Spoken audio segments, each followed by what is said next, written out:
Assalamualaikum warahmatullahi wabarakatuh. Jadi di sini saya akan menjelaskan soal-soal yang diberikan untuk memenuhi ujian akhir semester karakter keislaman. Istilah halal tersebut merujuk pada bahan makanan yang diperbolehkan untuk dilakukan, dipergunakan atau diusahakan serta terbebas dari berbagai hal yang membahayakan ataupun dilarang. Kebalikannya, istilah haram tersebut dipergunakan bagi bahan makanan yang dilarang untuk dilakukan atau dipergunakan baik lantaran kandungan zat di dalamnya hingga cara mendapatkannya. Berikut adalah dalil-dalil tentang makanan yang diharamkan. Terdapat beberapa syarat bagi bahan makanan untuk dapat dibeli dengan istilah halal. Beberapa hal tersebut secara langsung diatur di dalam Al-Quran yang berupa suci dari najis dan hal yang diharamkannya, aman dan jauh dari mudarat, bersifat tidak memabukkan, didapatkan dengan cara disembeli dengan syariat di dalam agama Islam. Apabila Anda meragukan terhadap label makanan halal dan haram yang hendak dikonsumsi, Anda dapat mengamatinya dengan sertifikat halal yang dikeluarkan oleh Majelis Ulama Indonesia atau MUI. Biasanya label tersebut akan disematkan pada kemasan makanan yang beredar luas di pasaran. Berikut adalah beberapa makanan haram. Yang pertama ada bangkai. Bangkai merupakan hewan yang mati dengan sendirinya, termasuk tidak sesuai dengan cara dan syariat Islam, yakni hewan yang tercekik, terjatuh, dipukul, ditanduk, hingga diterkam binatang buas. Saat hewan sudah berubah menjadi bangkai, maka dagingnya pun telah rawan untuk menjadi media pertumbuhan berbagai mikroorganisme yang dapat membahayakan kesehatan manusia. Berikutnya ada darah. Darah dalam bentuk beku yang kerap kali disebut dengan saren, dideh, atau marus tersebut banyak dijual secara bebas di pasaran. Bagi sebagian orang, darah tersebut dianggap mampu menambah tenaga. Padahal dalam agama Islam, darah tersebut merupakan najis atau hal yang diharamkan. Selain itu, makanan haram berikutnya adalah babi. Pengharaman babi bukanlah hanya terletak pada dagingnya saja, melainkan juga termasuk rambut, kulit, tulang, dan seluruh anggota tubuh yang lainnya. Babi diharamkan lantaran kandungan banyaknya cacing pita yang terdapat di dalamnya, yakni berupa Taenia solium, Trichinella sprialis, Phaseolophus busci, dan Clonorchis sinensis. Dan berikutnya ada hewan yang disembelih tidak sesuai dengan syariat Islam. Secara ilmiah, hewan yang tidak disembelih sesuai dengan cara yang benar akan mudah mengalami stres. Akibatnya terjadilah peningkatan kadar katekolamin dan kreatin kinase yang dapat menyebabkan penumpukan asam laktat pada daging. Minuman-minuman yang diharamkan oleh Islam. Yang pertama adalah minuman yang berasal dari darah. Karena darah adalah salah satu jenis makanan atau minuman yang diharamkan untuk minum. Seperti halnya beberapa orang yang gemar minum darah binatang seperti ular dan sebagainya dengan alasan kesehatan atau menyembuhkan suatu penyakit. Yang kedua ada minuman keras atau khamr. Minuman haram dalam Islam berikutnya adalah khamr atau minuman keras. Minuman keras yang dimaksud dalam jenis minuman ini adalah minuman yang mengandung alkohol dan diharamkan dalam Islam segala minuman yang memabukkan. Dan berikutnya adalah minuman yang diminum dalam bejana emas. Umat Islam dilarang meminum minuman yang diletakkan dalam bejana emas karena ini adalah satu bentuk hal yang berlebih-lebihan dan perilaku orang kafir sehingga Allah tidak menyukai hal tersebut. Berikutnya ada minuman yang membahayakan diri, seperti minuman yang dicampur racun atau zat yang dapat membahayakan nyawa. Misalnya saat seseorang meminum racun dan mencoba menyakiti dirinya sendiri, atau melakukan usaha untuk bunuh diri, sementara perbuatan tersebut dikutuk oleh Allah Subhanahu wa Ta'ala. Berikutnya ada minuman yang diambil dari orang lain tanpa izin. Minuman yang diperoleh dari mencuri atau menipu, atau minuman yang dibeli dengan harta yang tidak halal seperti harta korupsi atau riba adalah haram diminum, meskipun minuman tersebut zat asalnya adalah halal. Dan yang terakhir ada minuman yang tercampur najis. Najis adalah kotoran, dan minuman yang mengandung najis haram hukumnya untuk dikonsumsi oleh umat Islam. Semua hal yang najis haram hukumnya seperti darah, bangkai, namun segala yang haram belum tentu najis, misalnya ganja atau obat-obatan terlarang. Hukum pernikahan. Yang pertama ada hukum menikah menjadi wajib apabila seseorang telah mampu untuk membangun rumah tangga, baik secara fisik, mental, maupun finansial. Selain itu, menikah bisa membantu seseorang terhindar dari perbuatan zina yang dilarang dalam Islam. Yang kedua, ada hukum menikah menjadi sunnah atau dianjurkan. termasuk bagi orang-orang yang memilih untuk tidak melakukannya. Hukum tersebut berlaku bagi seseorang yang sudah mampu menikah, namun tidak mampu menafkahi istri secara finansial. Selanjutnya, hukum nikah bisa menjadi makruh apabila terjadi pada seseorang akan menikah, tetapi tidak berniat memiliki anak. Hal ini bisa terjadi karena faktor penyakit ataupun wataknya. Selanjutnya, menikah hukumnya bisa menjadi mubah atau boleh dilakukan, artinya seseorang yang menikah dengan tujuan hanya sekedar untuk memenuhi syahwat saja atau bersenang-senang. Dan selanjutnya ada hukum nikah bisa menjadi haram apabila seseorang tidak memiliki kemampuan untuk menafkahi istrinya secara lahir batin. Contohnya saja tidak memiliki penghasilan dan tidak dapat melakukan hubungan seksual karena suatu alasan. Berikutnya ada rukun-rukun nikah. Yang pertama, ada mempelai laki-laki. Pelaksanaan pernikahan dimulai dengan prosesi akad nikah. Wajib hukumnya bagi mempelai pria untuk hadir dan tidak boleh diwakilkan. Perlu diingat bahwa akad nikah adalah proses penyerahan tanggung jawab dari wali mempelai perempuan ke mempelai laki-laki. Dan yang kedua ada mempelai perempuannya. Berdasarkan syariat Islam, rukun nikah yang kedua adalah adanya mempelai perempuan yang halal untuk dinikahi. Ada beberapa kondisi yang menyebabkan seorang perempuan haram untuk diperistri, misalnya adanya pertalian darah, hubungan persusuan, atau hubungan kemertuaan dengan mempelai laki-laki. Seorang laki-laki juga dilarang untuk memperistri calon mempelai perempuan yang sedang dalam keadaan hamil atau masih berada dalam masa iddah. Yang ketiga, ada wali nikah untuk mempelai perempuan. Selain adanya mempelai laki-laki dan perempuan dalam suatu pernikahan, juga diperlukan seorang wali untuk mempelai perempuan. Utamanya wali nikahnya adalah ayah kandung. Namun jika ayah kandung telah tiada atau berhalangan hadir karena kondisi mendesak, seseorang yang berhak menjadi wali adalah kakek atau saudara laki-laki dari garis keturunan ayah. Selanjutnya, ada 2 orang laki-laki sebagai saksi nikah. Agar pernikahan bisa sah, wajib hukumnya untuk menghadirkan 2 orang laki-laki sebagai saksi saat ijab qabul. Kedua saksi ini harus memenuhi 6 syarat, yaitu berjenis kelamin laki-laki, beragama Islam, sudah akhil balik, berakal, adil dan merdeka. Dan yang terakhir ada ijab dan qabul. Suatu pernikahan dapat dikatakan sah dalam agama Islam setelah mempelai laki-laki mengucapkan ijab dan qabul. Ijab dan qabul dimaknai sebagai pengucapan janji suci kepada Allah Subhanahu wa taala di hadapan penghulu, wali dan saksi nikah. Selanjutnya ada syarat-syarat pernikahan. Yang pertama, kedua mempelai beragama Islam. Menikah dengan syariat Islam artinya kedua calon mempelai haruslah beragama Islam. Apabila salah satu mempelai non-muslim dan pernikahan dilakukan menggunakan tata cara Islam, maka dianggap tidak sah. Yang kedua, mempelai laki-laki bukan mahram bagi calon istri. Pernikahan dilakukan oleh seorang laki-laki dan seorang perempuan yang tidak memiliki ikatan darah. Selain karena ikatan darah, perempuan yang mahram bagi seorang laki-laki adalah saudara sepersusuan, saudara ipar, ibu tiri, anak tiri, menantu, dan cucu. Dan yang ketiga ada mempelai laki-laki mengetahui wali akad nikah. Calon mempelai laki-laki wajib mengetahui wali dari calon istrinya. Apabila ayah dari mempelai perempuan sudah meninggal, bisa diwakilkan oleh seorang wali nikah seperti yang sudah dijelaskan dalam rukun nikah ketiga tadi. Apabila wali nikah dari pihak keluarga tidak memungkinkan untuk hadir, maka bisa menghadirkan orang wali hakim untuk menjadi wali dalam pernikahan. Yang keempat, tidak sedang melaksanakan ibadah haji. Dalam ajaran agama Islam, pernikahan akan dianggap tidak sah jika dilakukan saat sedang menunaikan ibadah haji. Meskipun ibadah haji merupakan suatu amalan yang baik dan besar, namun saat seseorang melaksanakan ibadah haji, maka diharamkan untuk melangsungkan pernikahan.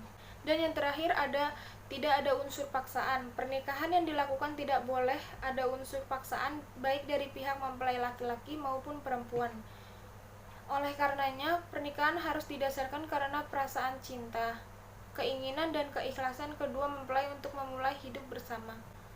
Berikutnya ada macam-macam talak. Pertama ada talak berdasarkan waktu jatuhnya, yaitu munajaz atau muajal. Talak yang jatuh pada saat diucapkan waktu itu juga. Ungkapan yang berlaku selama suami yang dianggap sah telah menjatuhkan talak pada istri. Misalkan seorang suami berucap, "Engkau telah ditalak" atau "Engkau telah tertalak." Berikutnya mudof. menyandarkan talak pada waktu yang akan datang. Sebagai contoh, suami mengucapkan, engkau tertalak pada esok hari. Selanjutnya ada mu'alak atau talak taklik. Macam talak berdasar waktu, selanjutnya mu'alak atau talak yang bersyarat. Talak yang bergantung pada suatu perkara di masa mendatang. Misalkan suami berkata, jika engkau masuk lagi ke rumah si fulan, maka engkau tertalak. Berikutnya ada talak ditinjau dari segi jumlah. Yang pertama ada talak satu.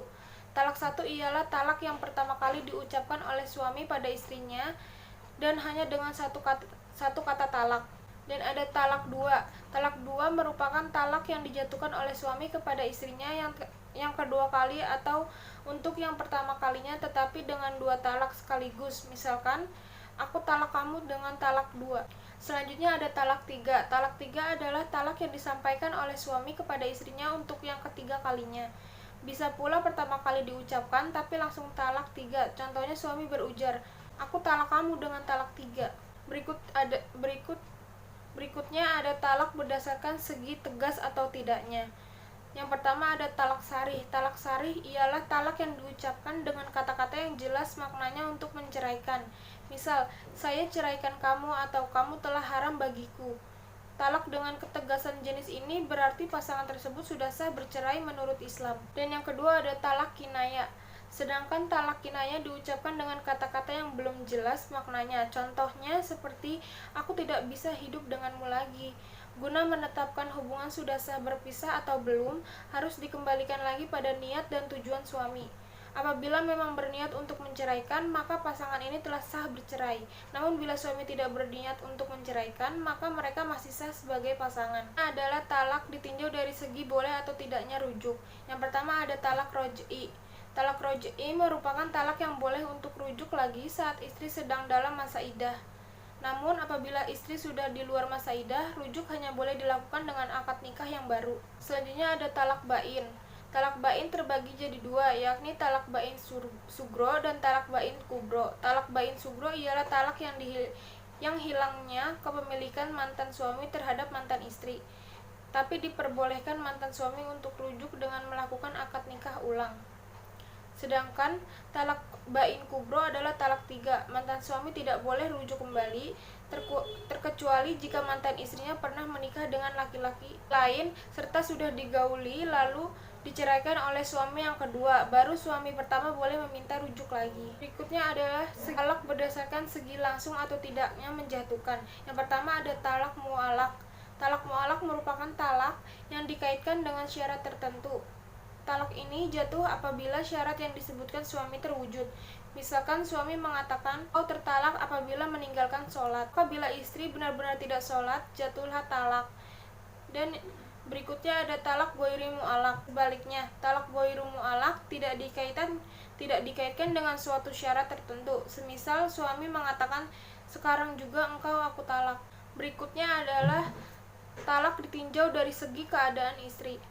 Yang pertama ada talak sunni. Talak sunni adalah talak yang dijatuhkan oleh suami pada istri sah yang pernah dicampurinya. Pada waktu itu keadaan istri tengah suci atau tidak haid atau tidak bermasalah secara hukum syara. Keadaan istri sudah suci belum dicampuri oleh suami atau sedang hamil dan jelas kehamilannya. Selanjutnya talak bid'i. Talak bid'i yaitu talak yang dijatuhkan suami kepada istri yang pernah dicampurinya. Pada saat itu keadaan istri sedang haid atau bermasalah pandangan syar'i. Berikutnya ada talak la sunni wala bid'i. Secara bahasa berarti bukan talak sunni dan talak bid'i. Merupakan talak yang dijatuhkan suami dengan keadaan istri belum pernah dicampuri sama sekali, belum pernah haid karena masih kecil atau sudah berhenti haid atau menopause. Berikutnya ada talak ditinjau dari segi cara suami menyampaikan talak. Yang pertama ada talak dengan ucapan. Talak yang disampaikan oleh suami pada istrinya secara langsung dengan ucapan lisan dan di hadapan istrinya sehingga mendengar ucapan suami dengan jelas. Berikutnya ada talak dengan tulisan. Tentunya disampaikan oleh suami dalam bentuk untaian kata. Kemudian sang istri membaca dan memahami isinya. Selanjutnya ada talak dengan isyarat. Talak selanjutnya disampaikan menggunakan isyarat dari suami yang tidak bisa bicara atau tunawicara, sepanjang isyarat itu jelas dan benar sesuai yang ia ingin sampaikan. Dan berikutnya ada talak dengan utusan. Jenis yang terakhir ini ialah talak yang dijatuhkan suami melalui perantara orang lain yang dipercaya. orang tersebut akan menyampaikan maksud bahwa suami mentalak sang istri. Ada beberapa hal yang harus diperhatikan jika suami ingin bersatu kembali setelah menjatuhkan talak kepada istrinya.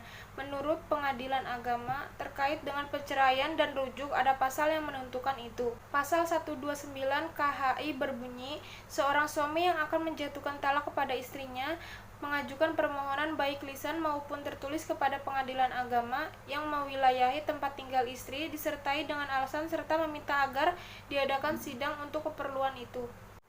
Berikutnya ada bagaimana membentuk pernikahan yang sakinah, mawaddah, dan warohmah. Yang pertama ada landasi rumah tangga dengan ajaran agama. Tentu saja cara membina rumah tangga sakinah, mawaddah, dan warohmah adalah dengan melandasinya dengan ajaran agama Islam. Suami harus bertindak sebagai pembimbing istri serta anak-anaknya dan membawa keluarganya dalam ajaran agama yang benar. Ikutilah ajaran Al-Quran dan Sunnah Rasul sebagai panduan dalam menjalani rumah tangga. Kedua ada mengisi rumah tangga dengan kasih sayang. Sebuah rumah tangga tanpa cipta dan kasih sayang akan membuat sengsara orang-orang yang ada di dalamnya. Anak-anak butuh dipeluk orang tuanya dan pasangan hidup butuh untuk didampingi dan menjadi batu sandaran dalam keadaan sulit. Dan yang terakhir ada tidak lupa bersyukur. Untuk mendapatkan keluarga sakinah mawaddah warahmah itu akan terjadi jika suami dan istri tidak lupa bersyukur untuk beberapa hal kecil lainnya. Setiap mereka berdoa kepada Allah, yakinlah bahwa semua ujian dalam rumah tangga akan membuat kita lebih kuat dan beriman. Selalu bersyukur terhadap berbagai hal yang menjadi cara menjaga kesehatan hati dan cara menghindari perilaku tercela yang bisa muncul dalam diri suami atau istri.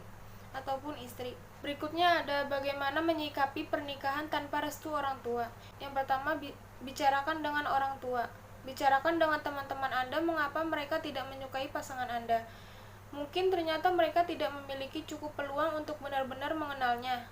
Atau mungkin ada kesalahpahaman. Jika sudah menemukan masalahnya, Anda mungkin bisa meyakinkan mereka bahwa tunangan Anda akan menjadi pasangan ideal. Yang kedua, biarkan mereka mengenal pasangan Anda. Cari waktu atau kesempatan agar orang tua dan pasangan Anda memiliki peluang untuk menghabiskan waktu bersama-sama. Misalkan, ajak mereka untuk makan malam atau menghadiri acara keagamaan atau olahraga. Ajak pasangan untuk menceritakan kenangan masa kecil, mimpi, dan tujuan agar orang tua Anda mengenalnya lebih baik. Dan yang terakhir ada pertimbangkan konseling. Pihak ketiga yang objektif seperti terapis pernikahan, pemuka agama, dan anggota keluarga yang sah mungkin benar-benar membantu Anda meningkatkan komunikasi dan menemukan solusi yang tepat untuk masalah ini. Pilihan lain Anda dan dapat menghadiri konseling pranikah. Penyebab perceraian di masa pandemi dan cara mengatasinya terjadi karena adanya konflik dalam rumah tangga yang disebabkan oleh permasalahan ekonomi, ketidakseimbangan aktivitas, dan waktu bersama, kekerasan dalam rumah tangga, berubah pola komunikasi, dan faktor usia dalam membina rumah tangga. Agar terhindar dari keretakan dalam rumah tangga dapat dilakukan dengan cara memberi ruang ke dalam hubungan sebaik yang dapat dilakukan. Kepada Anda semua pasangan suami istri yang sering berkonflik di tengah pandemi, sebaiknya pasangan suami istri tersebut harus belajar untuk berdiskusi dengan menggunakan kata-kata yang lembut, terutama pada saat mengatakan sesuatu yang sulit bagi pasangan untuk mendengarnya. Dalam berdiskusi, penting untuk menerapkan perilaku 3M, yaitu mengalah, memaklumi, dan memaafkan. Pandangan saya kepada poligami. Menurut saya, poligami adalah hal yang wajar. Lagi pula, hal itu juga diperbolehkan dalam agama Islam, asalkan seorang tersebut dapat bersikap adil. Jika tidak dapat berlaku adil, seharusnya tidak perlu, seperti pada Quran An-Nisa ayat 3. Dan jika kamu takut tidak akan dapat berlaku adil terhadap hak-hak perempuan yang yatim, bila mana kamu mengawininya, maka kawinilah wanita-wanita lain yang kamu senangi, 2, 3, atau 4. Kemudian jika kamu takut tidak akan dapat berlaku adil, maka kawinilah seorang saja atau budak-budak yang kamu miliki. Yang demikian itu adalah lebih dekat kepada tidak berbuat aniaya.